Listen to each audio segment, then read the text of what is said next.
Queridos irmãos e irmãs, nós temos trabalhado esta série sobre discipulado e o tema que escolhemos para este ano na nossa igreja é Somos discípulos de Jesus.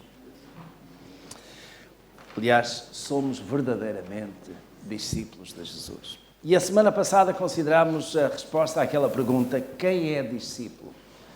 E para nós podermos ter a resposta exata a esta pergunta, quem é discípulo, temos que perguntar ao Mestre, ao Senhor Jesus, o que é que Ele considera como sendo um discípulo. E nos Evangelhos Ele apresenta exatamente vários aspectos relacionados com o discípulo de Jesus. Em primeiro lugar, nós consideramos a semana passada que o discípulo de Jesus é aquele que permanece na palavra. Permaneceis na palavra e a palavra vos libertará, sereis verdadeiramente livres. Um segundo aspecto, uma segunda característica que ele acrescenta nessa sua definição de discipulado é: o discípulo ama aos outros como Cristo nos amou. É o amor que caracteriza. E a terceira condição, ou o terceiro aspecto da definição de Jesus para o discipulado é permanecer em Cristo. Há pouco nós cantámos sobre a videira e as varas. E toda a vara que está em mim, essa dá muito fruto. Uma das características do discípulo é exatamente essa, dar muito fruto, e através do nosso fruto nós glorificamos a Deus. Hoje vamos considerar o preço do discipulado. Meus irmãos, o apóstolo Paulo, ao escrever uma das suas cartas, concretamente aos Efésios, no capítulo 2, verso 8 e 9, ele diz: pela graça sois salvos. E isto não vem de vós, é dom gratuito de Deus. É dom de Deus. Pela graça sois salvos. É um dom que Deus oferece. Então podemos dizer que salvação, ou ser salvo, não custa dinheiro. Não nos custa nada a nós.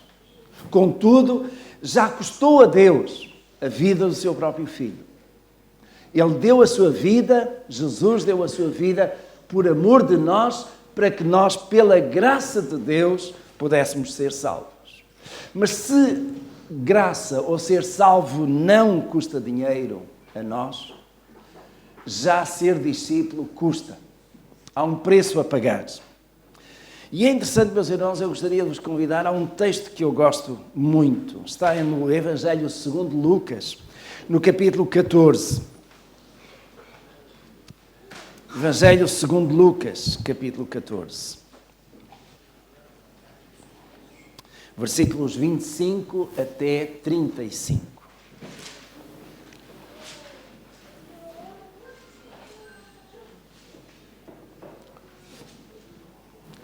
E a minha tradução diz assim: ora, iam com ele grandes multidões, e voltando-se, disse-lhes: se alguém vier a mim e não aborrecer a pai e mãe, a mulher e a filhos, a irmãos e irmãs, e ainda também a sua própria vida, não pode ser meu discípulo. Quem não leva a sua cruz e não me segue, não pode ser meu discípulo. Pois qual de vós, querendo edificar uma torre, não se senta primeiro a calcular as despesas para ver se tem com que as acabar?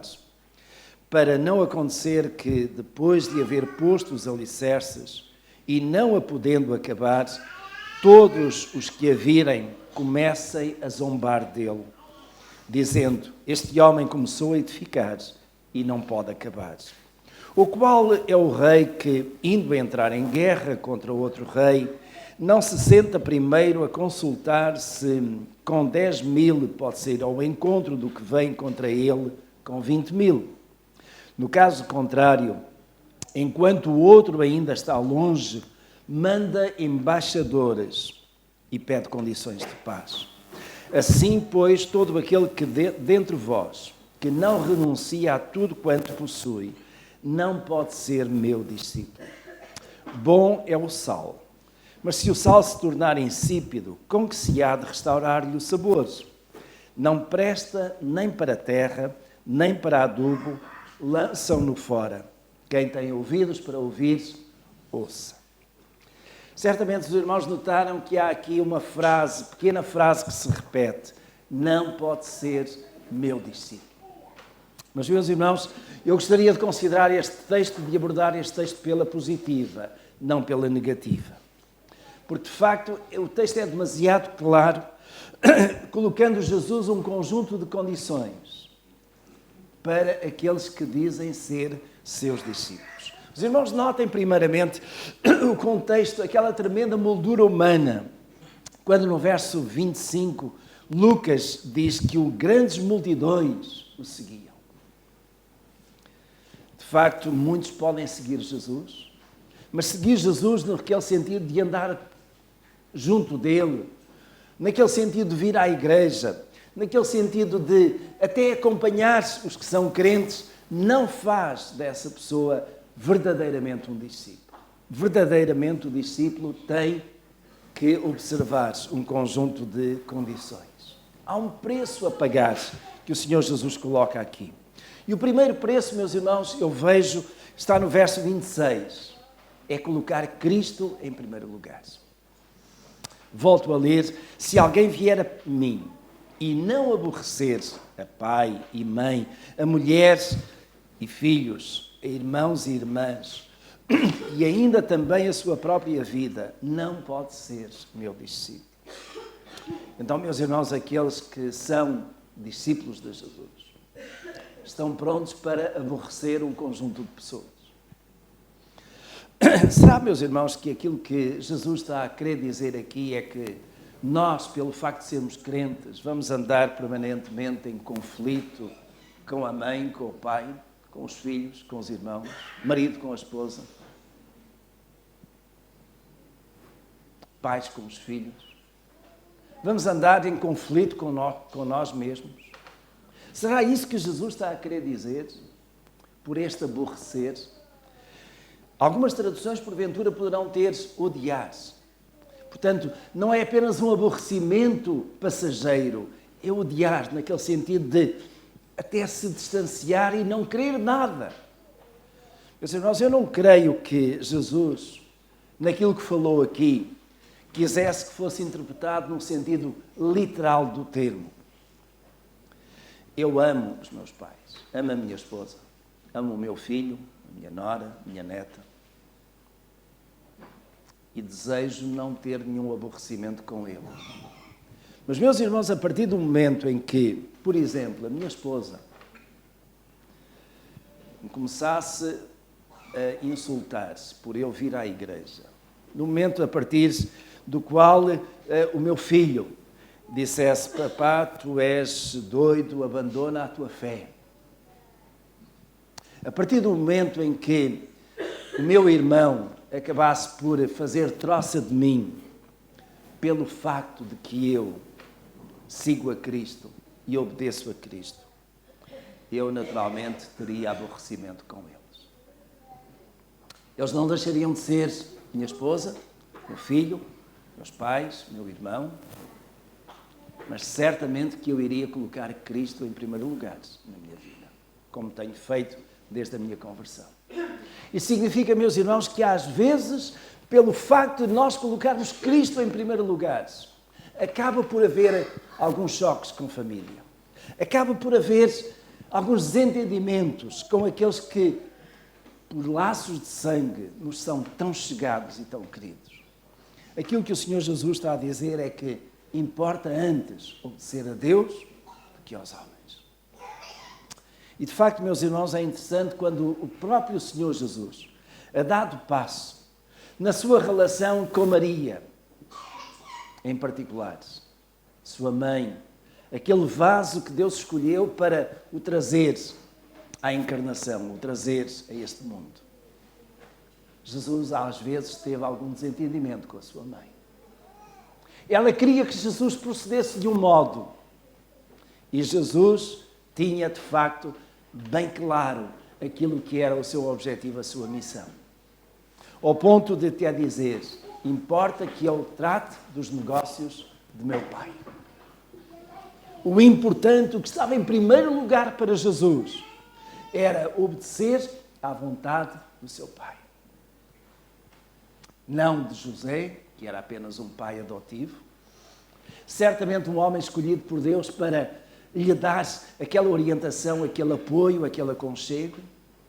Mas Jesus, à medida que vai crescendo, tem a noção clara de que o seu pai que está nos céus é aquele que o enviou e é esse que ele tem que obedecer inteiramente. Mas, irmãos, quando a Escritura diz, e ainda também a própria vida, quer dizer que nós, verdadeiramente seus discípulos, temos que estar prontos também para, de certo modo, obedecer mais à vontade de Deus do que à nossa própria vontade. E, meus irmãos, eu aí trago sempre à minha memória aquele momento tão crítico, tão angustiante de Jesus, quando lá no jardim do Getsemane, ou de Getsemane, ele orou e naquela oração o Senhor Jesus clamou ao Pai: Pai, se é possível, afasta de mim este cálice. Contudo, não se faça a minha vontade, mas a tua vontade.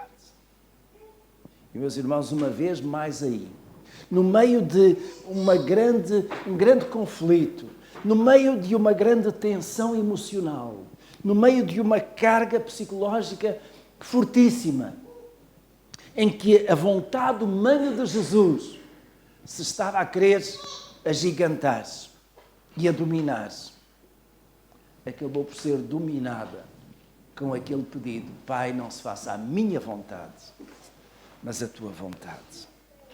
E, meus irmãos, é neste sentido que Cristo Jesus colocou o Pai em primeiro lugar, a vontade do Pai. E quando o próprio Senhor Jesus, que se vai dar como exemplo em tudo, coloca para os seus discípulos dizendo: se alguém não fizer isto, não pode ser meu discípulo. Ele, de certo modo, aponta para si: vede, eu sou o exemplo.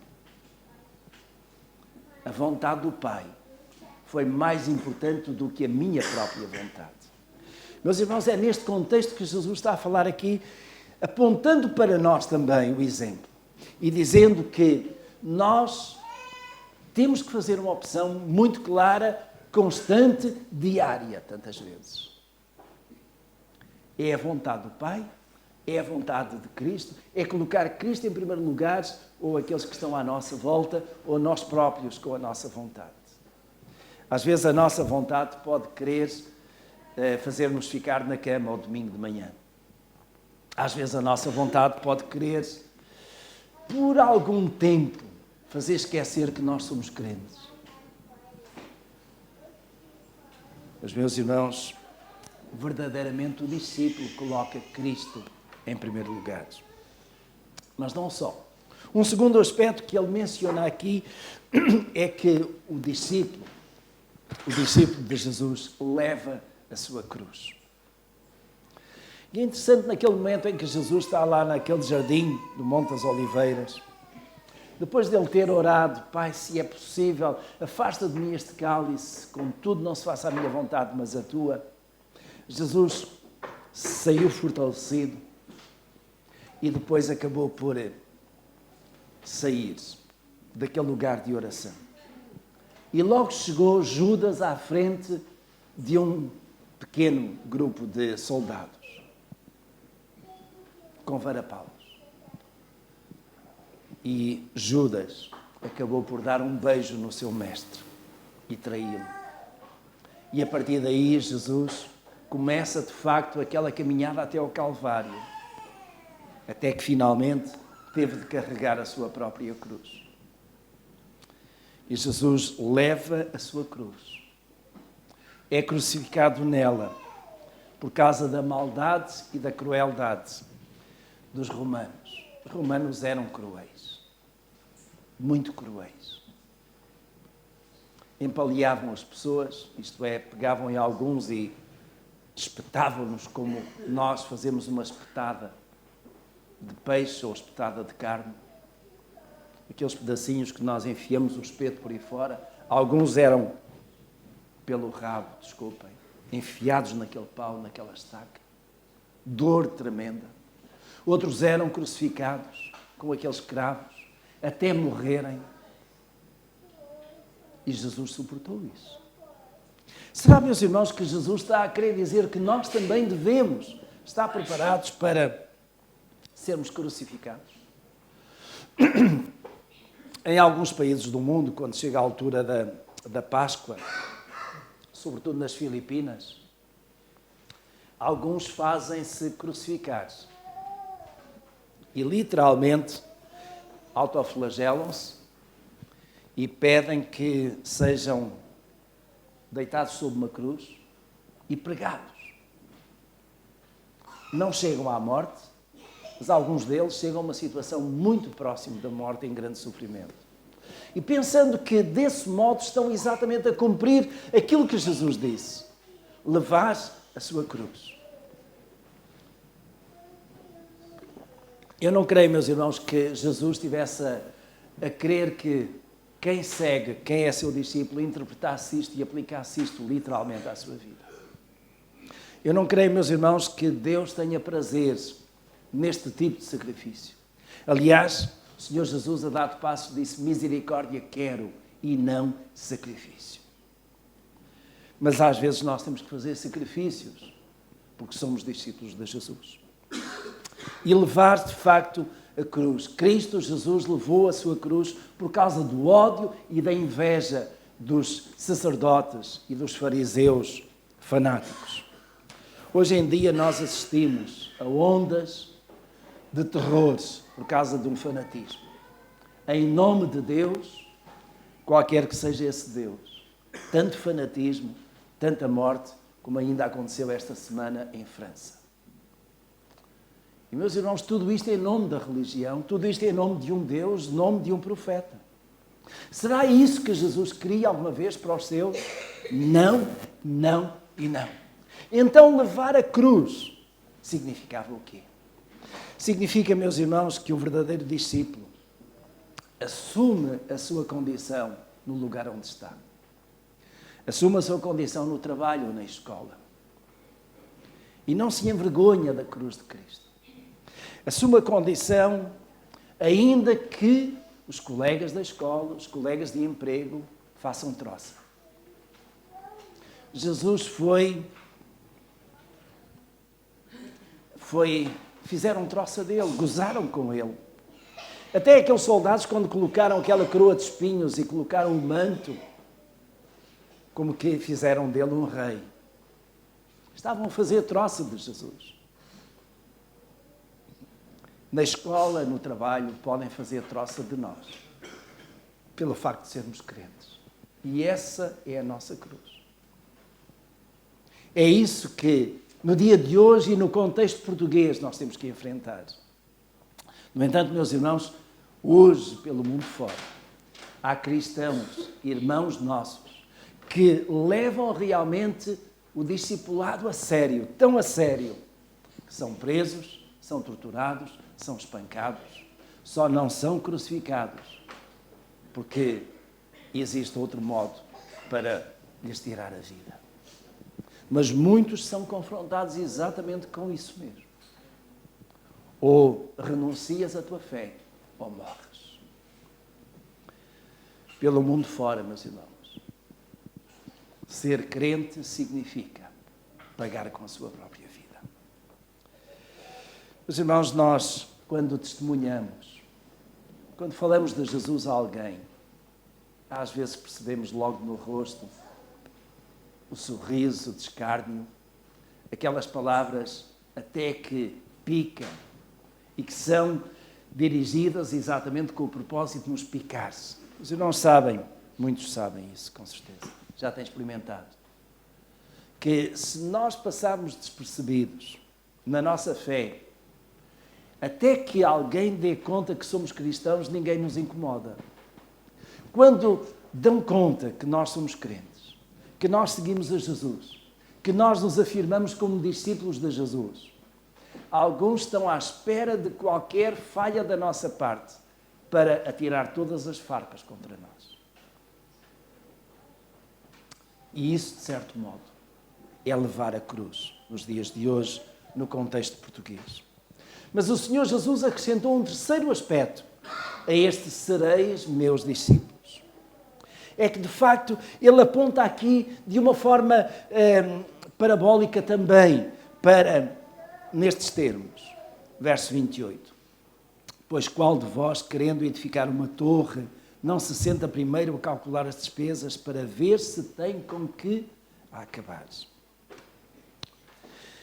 Esta torre aqui possivelmente seria a torre que era erguida no meio de uma vinha. E lá no meio da vinha era levantado um pequeno edifício que chegaria tão alto quanto necessário para que quem estivesse lá na torre pudesse vigiar tudo à volta. E aquilo era como que o posto de controle por causa dos incendiários, dos ladrões, daqueles que viessem destruir a vinha. Então era fundamental para a manutenção daquela vinha, daquela quinta. Mas construir essa torre custava naturalmente dinheiro. E era necessário, antes de começar a juntar as pedras, de juntar os tijolos, de começar a edificar, saber se tinha condições de chegar ao fim e concluir a torre. Caso contrário, iria ser motivo de troça, motivo de escárnio. Meus irmãos, para nós e para o discípulo, qual é a ideia que eu vejo que Jesus quer aplicar à nossa vida? Eu creio que nós precisamos de gastar tempo, e esse é um preço a pagar.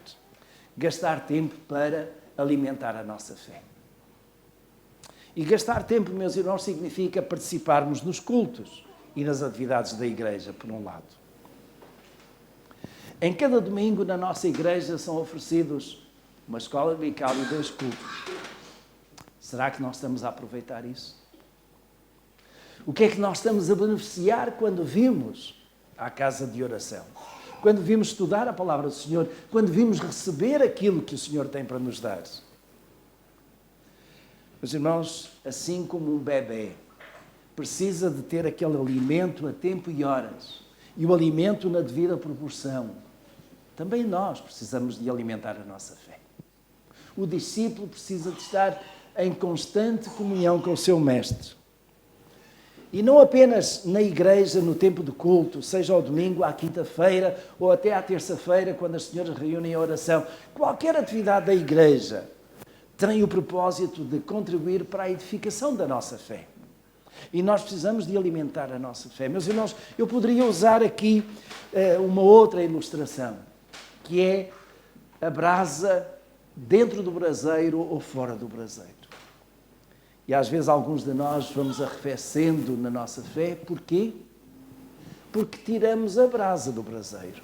Porque aliviamos esta comunhão, esta intimidade com o Senhor.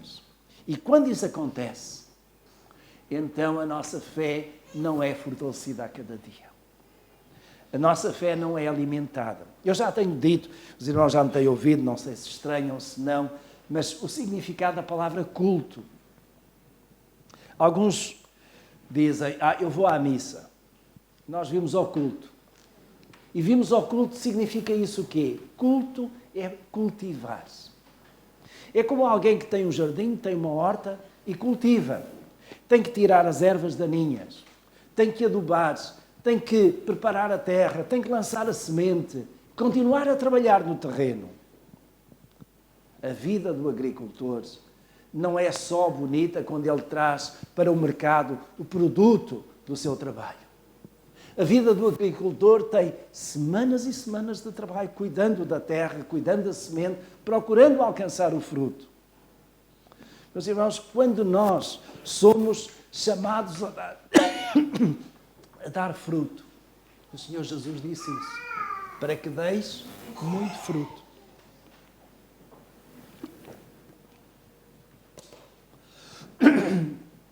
Nós só damos fruto se estivermos ligados à videira. Só damos fruto se estivermos em comunhão. Só damos fruto se formos alimentados. Então a nossa fé, ou a fé do discípulo, não pode ser superficial. Não pode ser assim alguma coisa pela rama. Nós temos que ir profundo e profundamente estudar a palavra e aplicá-la à nossa vida. Mas, meus irmãos, o Senhor Jesus, dizendo que ninguém pode ser meu discípulo, ou melhor, que o discípulo precisa de estar preparado para a guerra espiritual. Eu vejo isso nos versículos 31 a 33. Os irmãos querem ler comigo?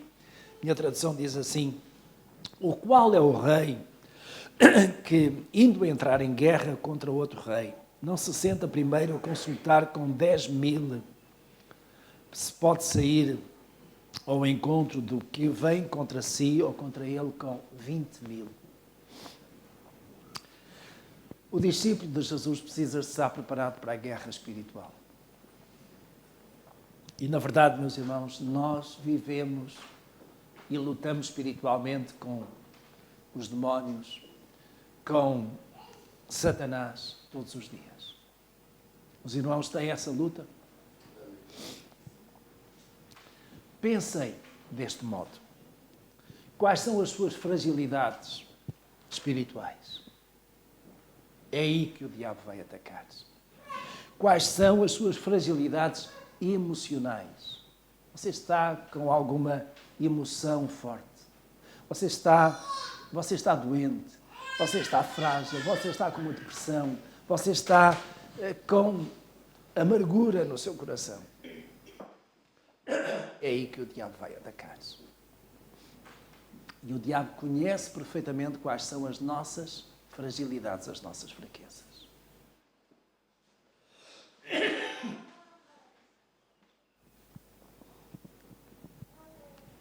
Se irmãos pensem, Jesus foi fortemente atacado também.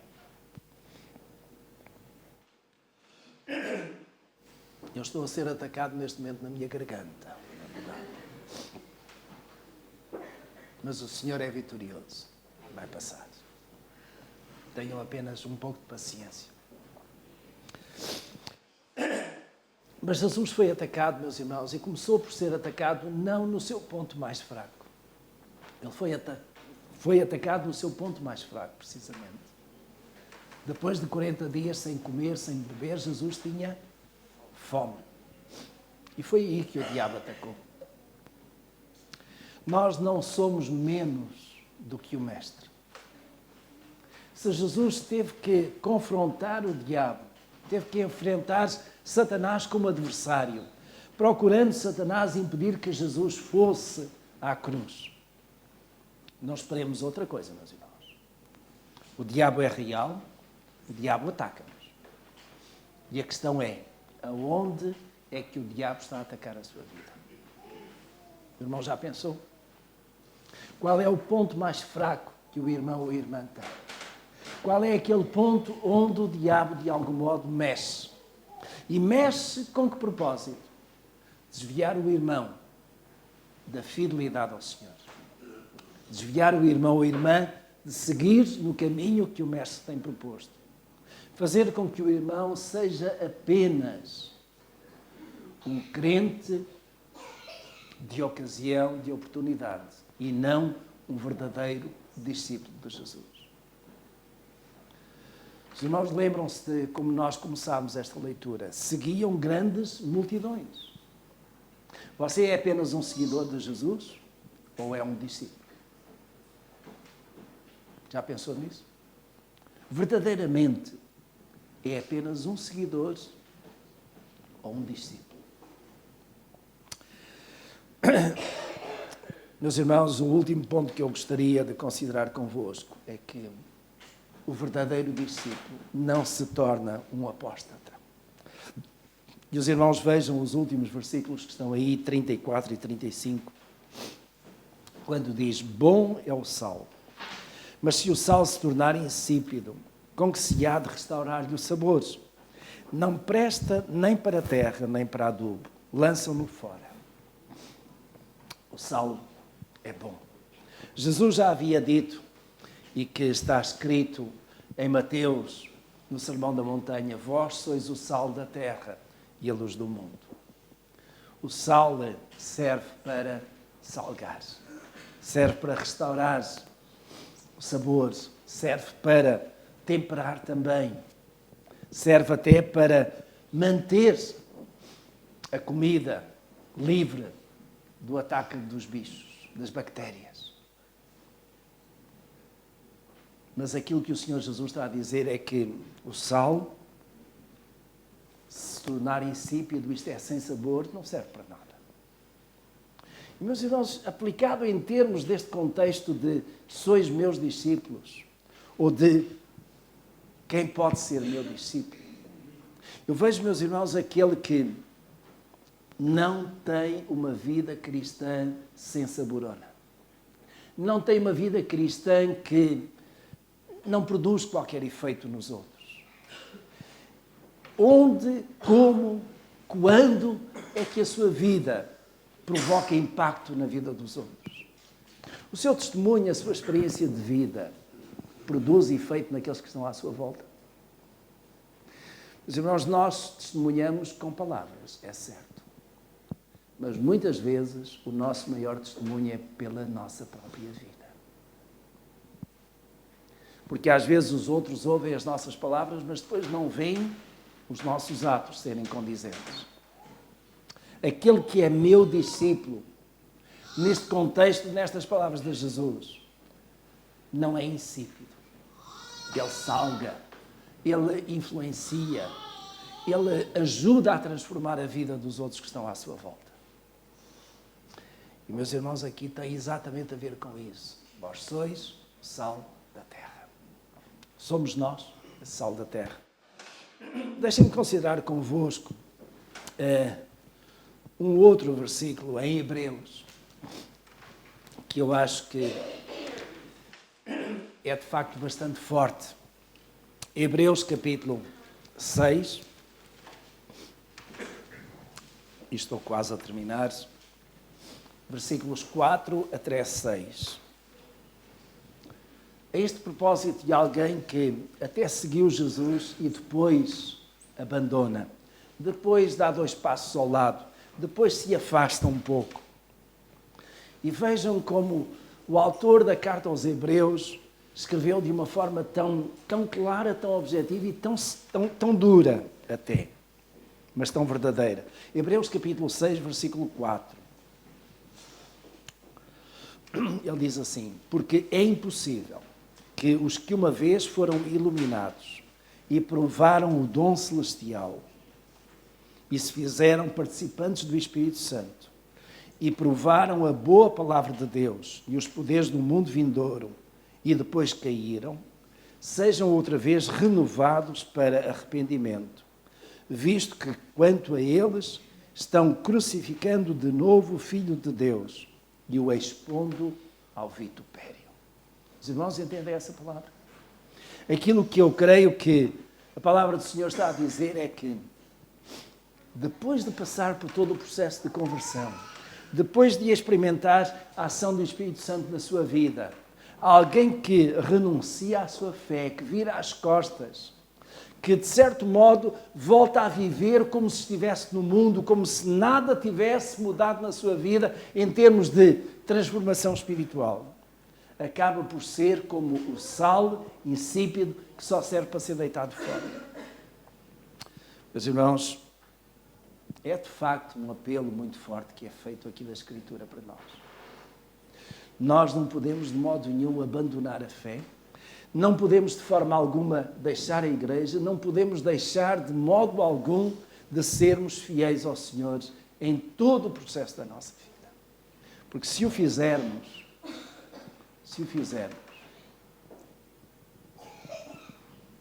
podemos correr o risco de sermos postos de fora. Não necessariamente da igreja, mas pior e mais grave, do reino de Deus. Os irmãos considerem isso. Meus irmãos, quando falamos de preço de discipulado, eu creio que, de facto, a palavra de Deus é exigente. Há um preço a pagar. Isto é, e vejam, meus irmãos, é impossível que aqueles que uma vez foram iluminados, isto é, que entenderam a palavra, que a receberam no seu coração, provaram o dom celestial e se fizeram participantes do Espírito Santo.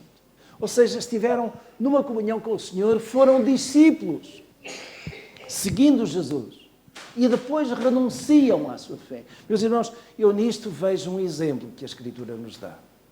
Um dos 12, chamado Judas Iscariotes, fez exatamente isto. Ele andou com Jesus, esteve ali tão de pertinho com ele, viu os milagres. Ele foi participante de todas aquelas bênçãos. E depois o que é que ele faz? Traiu o seu mestre e abandonou. E vejam como ele terminou. Judas não era discípulo de Jesus, neste sentido da palavra. Ele não foi até o fim. Meus irmãos, a minha oração é que cada um de vós, eu próprio, que estamos no caminho, que nos afirmamos como discípulos de Jesus, possamos manter a nossa caminhada com Ele em cada dia. Colocarmos Cristo em primeiro lugar. Levarmos a nossa cruz. Fazermos as contas. E não desistirmos dessa caminhada. Nunca, em tempo algum, renegarmos a nossa fé. Mesmo quando vêm problemas, mesmo quando vêm dificuldades, mesmo quando em termos de saúde, parece que o desespero é tão grande que não dá para aguentar todo o sofrimento, toda aquela angústia. E é nessa altura que nós ainda nos firmamos mais na fé, nos seguramos mais a Jesus. A Escritura diz, aquele que perseverar até ao fim será salvo. E é isso, naturalmente, que o Senhor espera de nós. O preço a pagar, meus irmãos, é a diferença entre sermos crentes de ocasião, crentes de fachada, ou sermos verdadeiramente discípulos, seguidores de Jesus. Que o Senhor vos ajude a vós. Que o Senhor me ajude a mim a ser verdadeiramente discípulo. Estamos prontos a pagar o preço? Amém? Foi um amém tão fraquinho. Amém? Amém. Eu sei que o meu tom de voz deu para adormecer hoje, mas eu não conseguia puxar mais. Meus irmãos, que o Senhor vos abençoe, que o Senhor me abençoe a mim, trazendo também a sua palavra, que realmente ela, pela ação do Espírito Santo, produza fruto em nós e nos ajude no nosso crescimento.